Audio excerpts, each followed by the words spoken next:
आज हम एक बहुत ही सेंसिटिव और दिल को छूने वाले मुद्दे पर बात करेंगे जो रविवार को उत्तर प्रदेश के संभल जिले में हुए एक दर्दनाक घटनाक्रम से जुड़ा हुआ है। मंदिर मस्जिद का विवाद फिर से चर्चा में है और इसके परिणाम स्वरूप 3 लोगों की जान चली गई।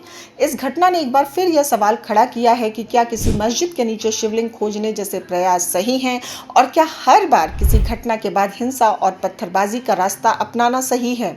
सवाल और भी हैं पर जवाब किसी के पास नहीं है।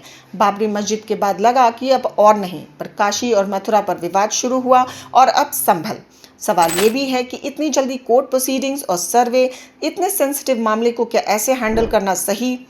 चलिए इन सवालों के जवाब तो समय के साथ मिलेंगे, पर क्या है पूरी घटना आपको बताते हैं।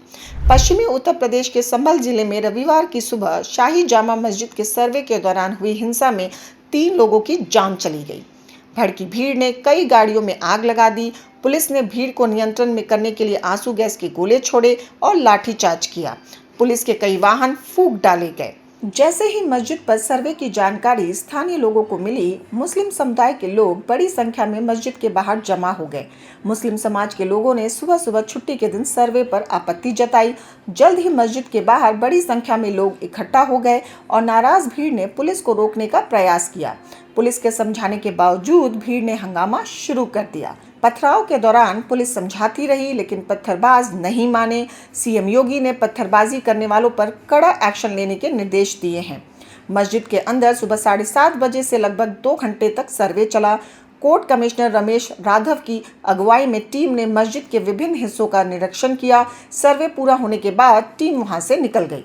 हम जानते हैं कि धार्मिक स्थलों पर आस्था और विश्वास का बहुत महत्व है, लेकिन क्या इस आस्था को हिंसा और नफरत का कारण बनाना सही है?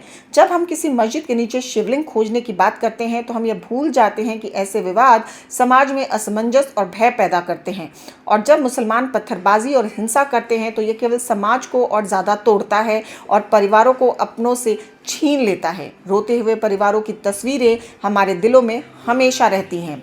हमारे समाज में शांति और समझ की सबसे ज़्यादा ज़रूरत है। हमें यह समझने की आवश्यकता है कि हर विवाद का हल हिंसा से नहीं बल्कि बातचीत और समझदारी से होता है। अगर हम हर बार किसी धार्मिक विवाद पर पत्थरबाजी और हिंसा का रास्ता अपनाएंगे तो इससे समाज में अस्थिरता ही पैदा होगी। हमें एक दूसरे का सम्मान करना होगा, तभी हम समाज में वास्तविक शांति स्थापित कर पाएंगे। संभल में जो घटना घटी वह हमें यह याद दिलाती है कि हम सभी का पहला कर्तव्य मानवता और भाईचारे के प्रति जिम्मेदार होना चाहिए।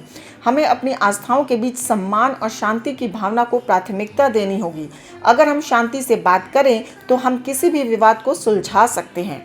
हमें नफरत और हिंसा से ऊपर उठकर एक दूसरे के साथ प्रेम और समझ से पेश आना होगा।